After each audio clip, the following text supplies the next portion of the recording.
Welcome back to our series of lectures on the Hellenistic age. We've been looking at the career of Alexander the Great, the blazing star who, in the course of 11 years, totally transformed the size of the area of Greek culture and introduced Greek culture to a region that extended as far east as the Hindu Kush and northwest India, ushering in this 300 years of political change as Greeks ruled through much of the Middle East, and a cultural epoch that lasted even longer following the Roman subjugation of the Eastern Mediterranean.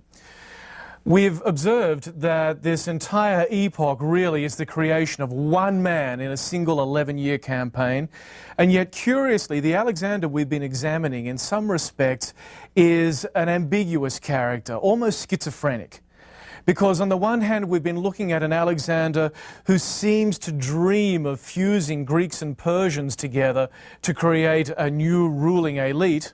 We've seen a man who engages in these banquets of reconciliation, of trying to get his men to marry Persian women and to create even physically a new ruling mixed group of Greeks and Persians. And on the other hand, we seem to have someone not so much a visionary, so much as a megalomaniac, a man so intoxicated with his own power that he even came to believe the stories of his divinity, stories which may have grown up in the realm of court titles such as son of Ammon, but which were taken up seriously by Alexander. Did he promote these ideas merely as a way of fusing his two ruling groups, as seems to be the case when he introduced prostration? Or did he really believe it, so that he grew increasingly, frankly, insane? So that by the end of his career, he was punishing his men by pushing them over the Gadrosian desert when they could have sailed back to Babylon. The career and the accomplishments of Alexander have always been subject to widely different interpretations because the data that we have seems so contradictory.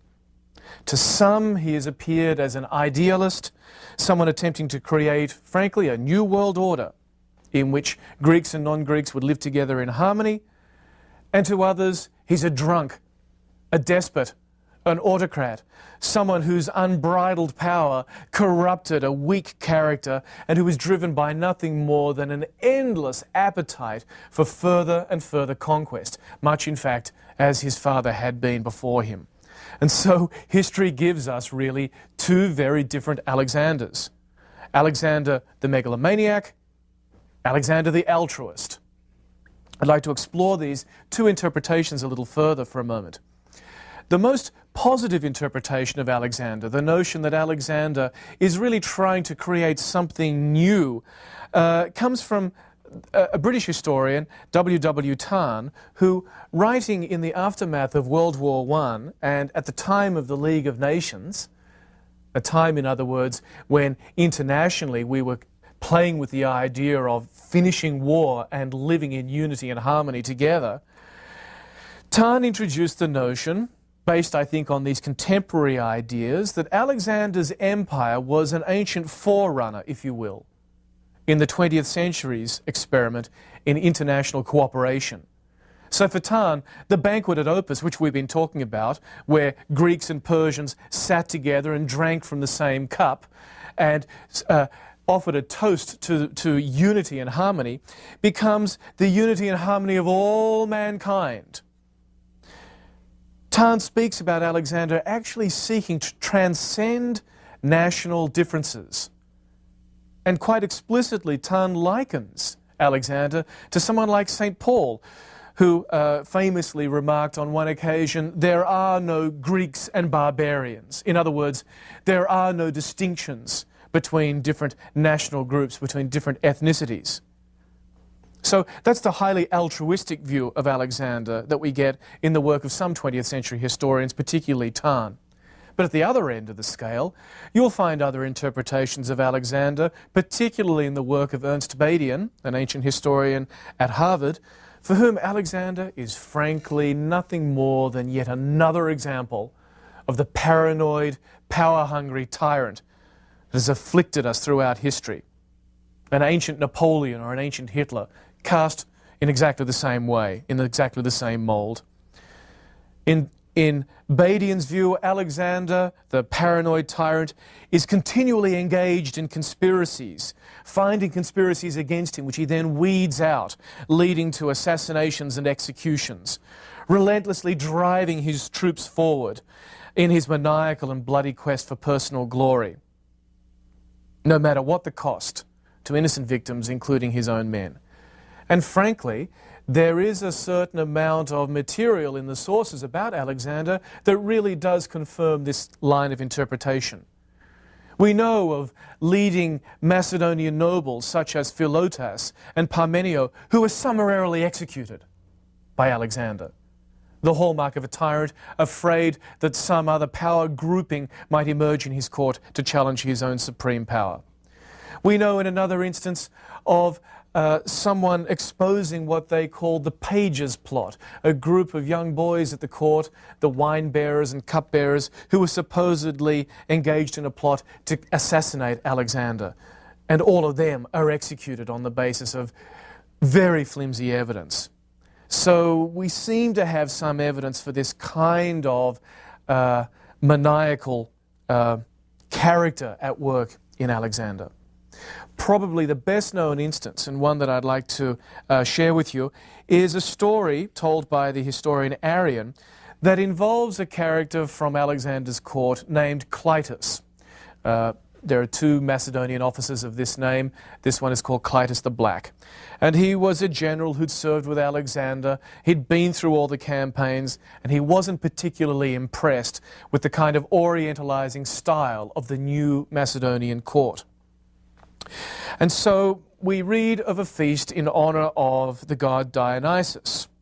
And it was Alexander's custom to offer sacrifice at this feast of Dionysus every year on the sacred day of the festival.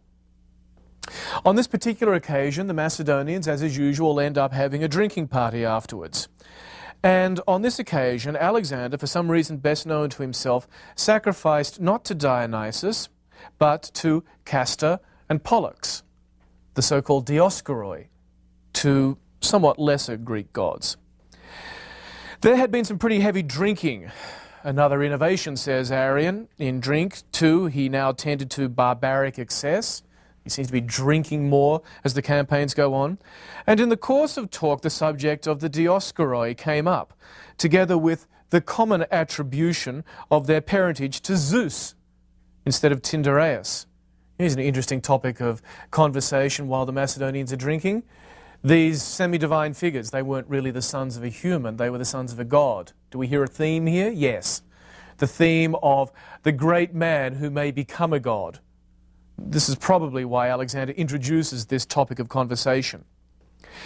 Now we know already, we've seen in earlier lectures, that Alexander is sometimes surrounded by men who are all too willing to play the sycophant, to play up to him. Some of the company, the sort of people whose sycophantic tongues always have been and always will be the bane of kings, declared with gross flattery that in their opinion Castor and Pollux were not to be compared with Alexander and his accomplishments. Others, being thoroughly drunk, extended the invidious comparison to Heracles himself. So we have yet another one of these set pieces where the Macedonians are drinking, and instead of the conversation following its normal tone, someone introduces the idea of Alexander being greater than the heroes and gods that have gone before. And as people drink and the whole thing starts to get more inflamed, the Macedonians who resist this idea get more and more angry. And so we read, now Clytus, for some time past, had obviously deprecated the change in Alexander. He didn't like what Alexander was becoming. He liked neither his move towards the manners of the East nor the sycophantic expressions of his courtiers. When, therefore, he had heard what was said on this occasion, he too had been drinking heavily, he angrily intervened. So a major Macedonian general stands up and he says, this is nonsense. It was intolerable, he declared, to offer such an insult to divine beings. And he would not allow anyone to pay Alexander a compliment at the expense of the mighty ones of long ago. This is good traditional Greek piety saying, come on, hold up. In any case, he continued. Alexander was deeply hurt by this. And what happens next is that Alexander grabs a sword and he runs Clytus through, killing him on the spot in a drunken rage. Now we've had echoes of this right back to the very beginning of Alexander's reign, when he drew his sword on Philip as well at the moment of the wedding feast involving the daughter of Attalus. And so we seem to have this recurring theme of the drunkard. In fact, one interpretation of Alexander has simply suggested he was an alcoholic. But we have this version of Alexander increasingly giving in to drink and increasingly giving into these fantasies of divine power, and eventually even killing in cold blood, in manslaughter, there at the court, one of his senior generals. Now, how on earth are we to reconcile these two competing views of Alexander? It's very difficult. And it's very difficult because these views of Alexander go right back to antiquity, to the different and separate traditions about him. The first tradition we'll call the court tradition. This is the sanitized view of Alexander. Alexander as the great man, the man, as Aristotle would say, of megalopsyche, great spirit. And this is the version of Alexander that was written up for him by the official court historian.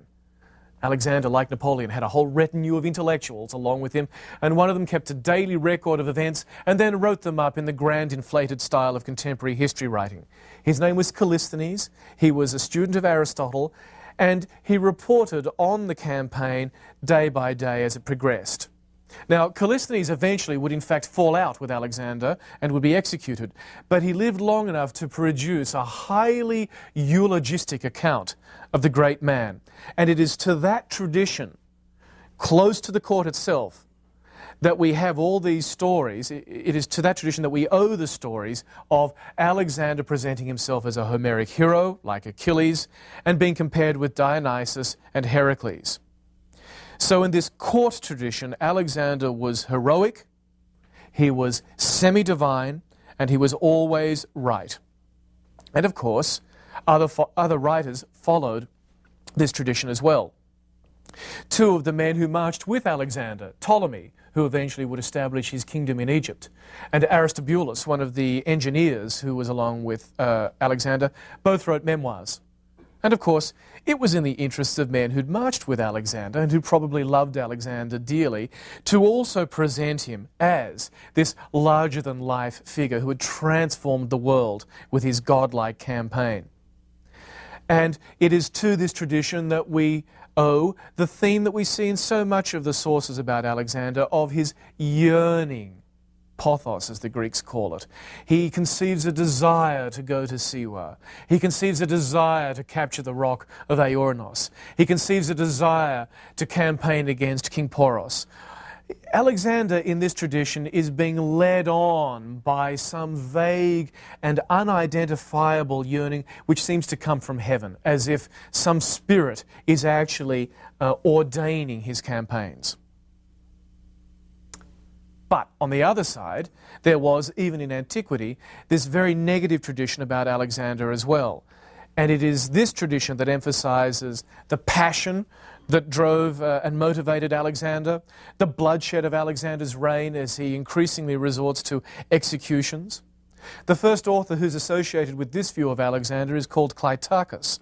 And although his work was hated by the critics, it was loved by the general populace. And it became immensely popular reading during the Hellenistic period and even later into the Roman Empire as well.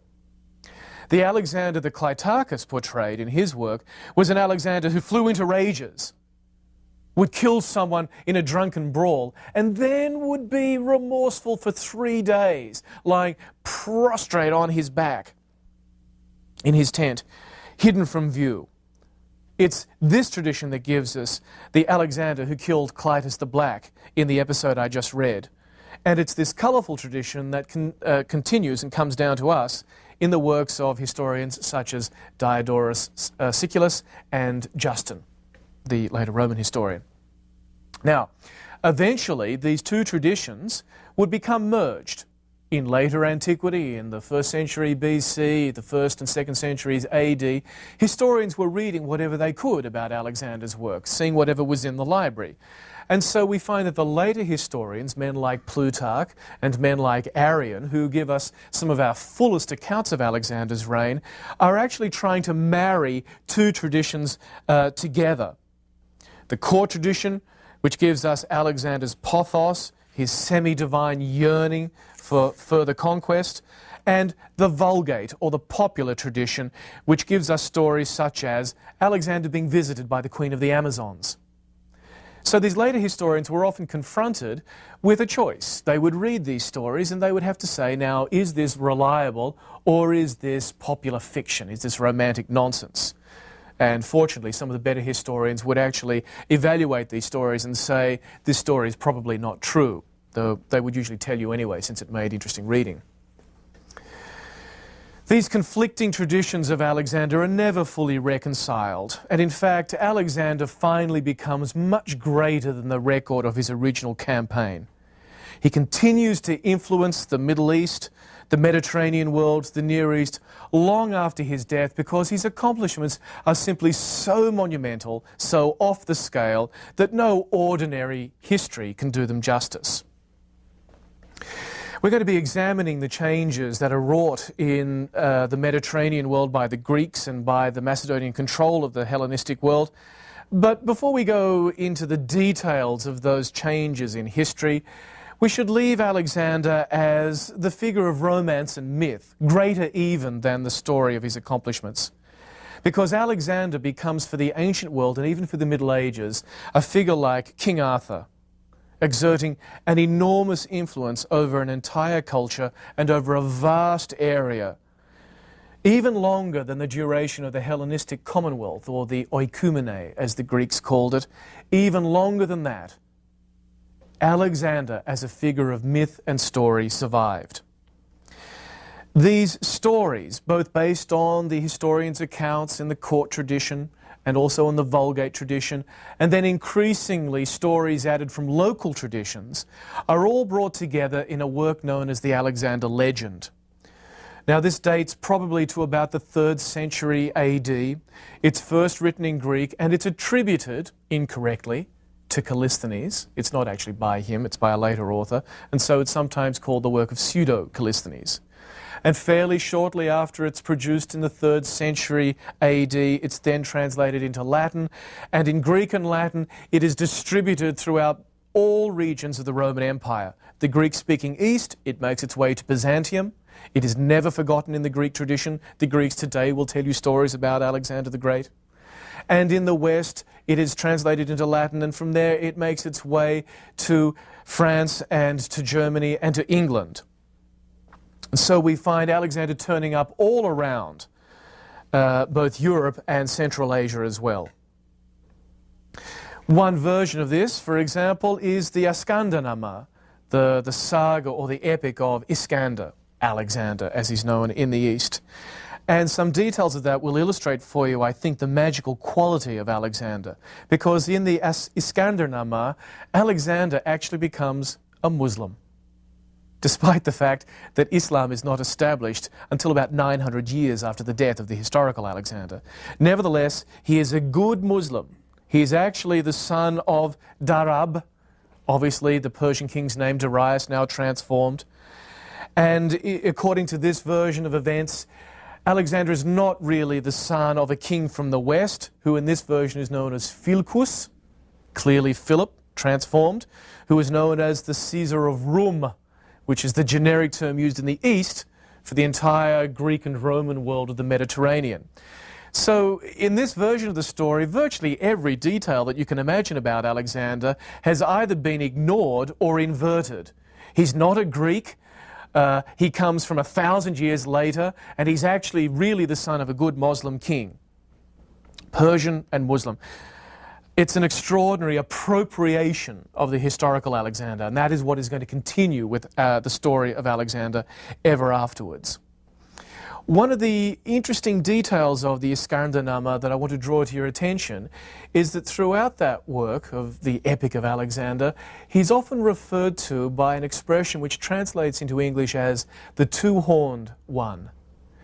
And historians, I think, have reliably explained this term because on the coins of Alexander, his picture, his portrait, was shown in profile, And in that profile was shown not just his head and his royal diadem and his curly hair, but also a horn coming out of his forehead, representing Zeus Ammon. So that on his coins, Alexander was minting images of himself to look like Zeus Ammon. And that image survived long after Alexander was dead and gone. Those coins remained in circulation for hundreds of years. People would hoard coins and keep them. I mean, gold was really valuable. So these coins survived for hundreds of years, and we have to imagine a point later on where some Persian poet, in telling the story of Iskander, Alexander, sees one of these coins and, wondering about those horns, calls him the double-horned one, as if it is some mark of his kingship and his divinity, probably not even aware of the fact that these horns had originated with Zeus Ammon and with a particular moment in Alexander's self-presentation and ideology during his own career. Eventually, this story of Alexander, this romantic figure, will reach as far away as Britain in the west and Yemen, Sri Lanka, and even northwest India in the east. In various versions of the Alexander legend, Alexander will, in the Alexander romance, as it really should be called, Alexander will be a Russian, he will be a Serbian prince, he will be a Goth, and he'll be a Saxon. So any ethnic group, essentially, from about 300 BC through to the Renaissance, at some point is likely to claim Alexander for themselves. Alexander's accomplishments had been so astonishing that he himself came to stand for some kind of superhuman status that took him beyond the realm of the normal. And it's for this reason that Alexander, in the medieval West at least, and in some of the Greek stories as well, becomes associated with two particular episodes that you should know about. The first is the story of Alexander ascending into heaven. Alexander, in these versions of the Alexander romance, is a good Christian. But he is also so powerful and so wondrous that he's able to do what no man has done before him and to approach heaven. How? Well, very cunningly, he grabs a couple of griffins, that is, eagle-headed lions, flying eagle-headed lions. He chains them up and starves them for a couple of days until they become so hungry that they will eat anything. He then chains them to a basket, and he holds above the basket a stick that contains the liver of a dead beast. The griffins, in their eagerness to get to the liver and to eat, start flapping their wings and fly up, and thus does Alexander ascend into the heavens, only to be greeted by an angel who points out to him that it would be arrogant and wrong for a good Christian king to try to make himself the equal of heaven. Alexander acquiesces and peacefully returns to earth. So Alexander here, the scale of his accomplishments to the east has now been transformed into accomplishments going up, literally out of this world, into the heavens. And the other area where humans in antiquity would like to have gone but weren't able to explore was, of course, the deep sea. You probably didn't know that Alexander invented the first diving bell.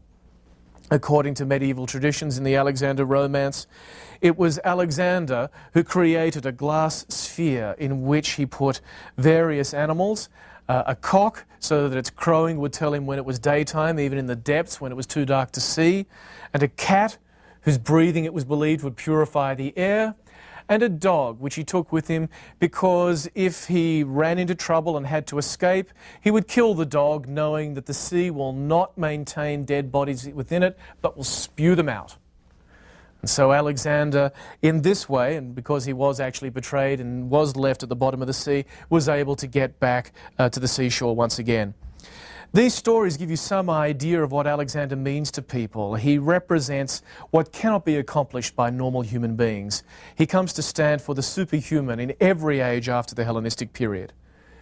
It's not surprising, therefore, that leaders, real men seeking to present themselves as great commanders, would always present themselves in the style of Alexander.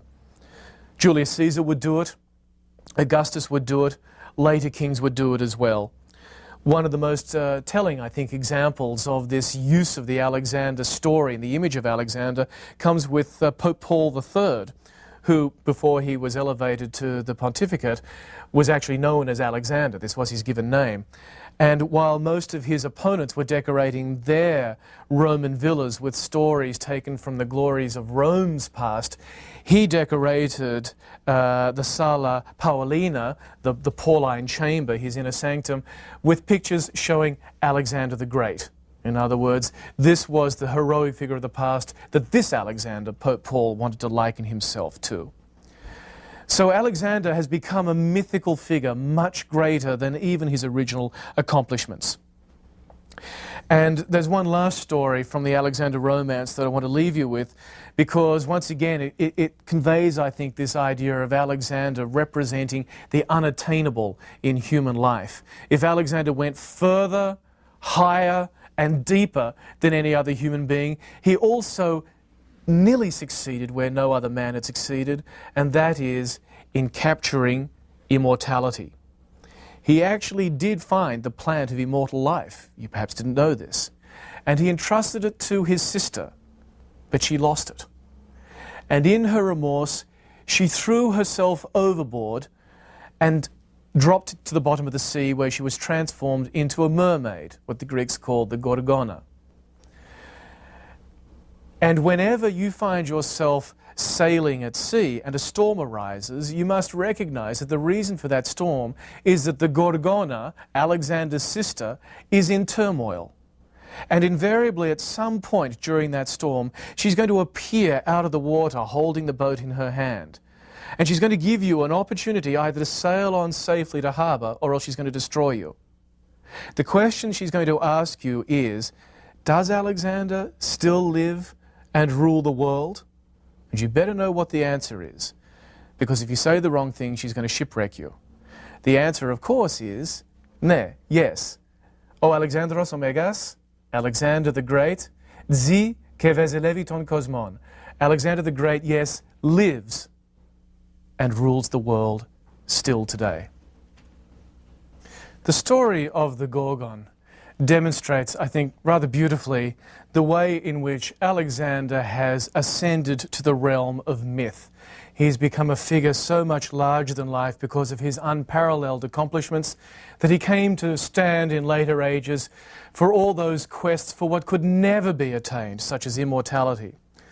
And it's true that the distance that he covered opened up a new world to the Greeks. Though he would not live to see it, thousands of Greeks would pour out of mainland Greece, moving east, first into Asia Minor, and then later into Syria, and right across into what is modern-day Iran and Afghanistan.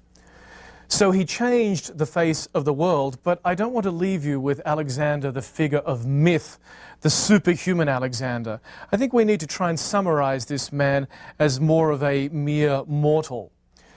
For me, charting a course between Alexander the megalomaniac and Alexander the altruist, Alexander emerges as in some ways a normal man. Oh yes, he was a genius as a military strategist. He was a great general, no doubt. But when he set out at the beginning of his career, did he really have any other aim than simply to repeat what his father had done? Namely, to fight as many wars as he could and to conquer as much territory as he could. He's very much like Philip, expressing the same Macedonian notion of conquering wherever one can, filling the vacuum and extending one's own territorial conquest. That's a very limited aim to begin with. And because of his own successes and the rapidity with which he did overwhelm the Persians, he was then faced with a vastly greater challenge. That is, to find some way of ruling over an empire vastly bigger than anything the Greeks could ever have imagined. Now, to those people who think of him as a megalomaniac, the record shows nothing more than the loneliness of supreme power, a man who never came to grips with that task. But I would suggest instead that what we see is a very mortal man, a great general, but a mortal man, trying to respond to the challenge of this new age by devising a new plan for the world that would follow.